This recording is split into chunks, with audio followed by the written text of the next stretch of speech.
ചുമട്ടുജോലി കഴിഞ്ഞുള്ള ഒഴിവ് സമയം തെരഞ്ഞെടുപ്പ് ചുവരെഴുത്തിനായി മാറ്റിവെച്ചിരിക്കുകയാണ് കാസർഗോഡ് ചെറുവത്തൂരിലെ സുരേഷൻ. ചുമട്ടുതൊഴിലാളിയായ സുരേഷൻ ചുവരെഴുതി തുടങ്ങിയിട്ട് 3 പതിറ്റാണ്ട് പിന്നിടുകയാണ്.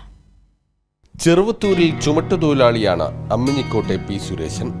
സഹപ്രവർത്തകർക്കൊപ്പം ചുമടെടുപ്പ് ജോലി കഴിഞ്ഞുള്ള ഇടവേളയിൽ ചുവരുകളിൽ നിന്ന് ചുവരുകളിലേക്ക് യാത്ര ചെയ്യുകയാണ്. LDF സ്ഥാനാർത്ഥി MV ബാലകൃഷ്ണൻ മാസ്റ്ററുടെ വിജയമുറപ്പിക്കാൻ വിവിധ വർണ്ണങ്ങളിൽ ചുവരെഴുത്ത് തീർക്കുകയാണ്.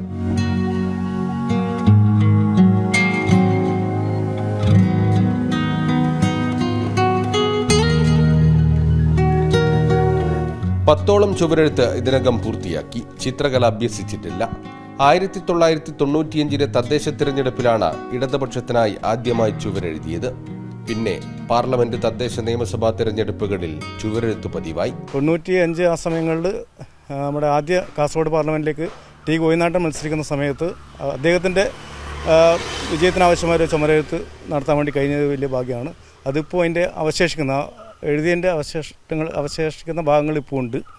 1996 ടി ഗോവിന്ദൻ ജനവിധി തേടിയ കാലം മുതൽ കാസർഗോഡ് പാർലമെന്റ് മണ്ഡലത്തിൽ LDF സ്ഥാനാർത്ഥികൾക്കായി ചുവരെഴുതിയ സുരേശന് മണ്ഡലം ഇത്തവണ ഇടതിനൊപ്പം ഉറച്ചു നിൽക്കുമെന്ന് ഉറപ്പാണ്. ഇപ്രാവശ്യം ഇടതുപക്ഷത്തിന് 20 സീറ്റും കിട്ടുന്നുള്ള പ്രതീക്ഷയ്ക്കാണ് പ്രവർത്തനങ്ങൾ പോകുന്നത്. ഏറെ മുന്നോട്ടാണ്.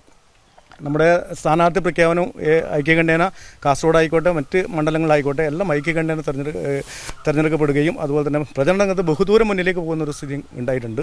സമ്മേളനങ്ങൾക്കും വിവിധ പരിപാടികൾക്കുമായി ലോഗോകളും ഡിസൈൻ ചെയ്തിട്ടുണ്ട്. CPIM Cheruvathur east local committee അംഗമാണ്.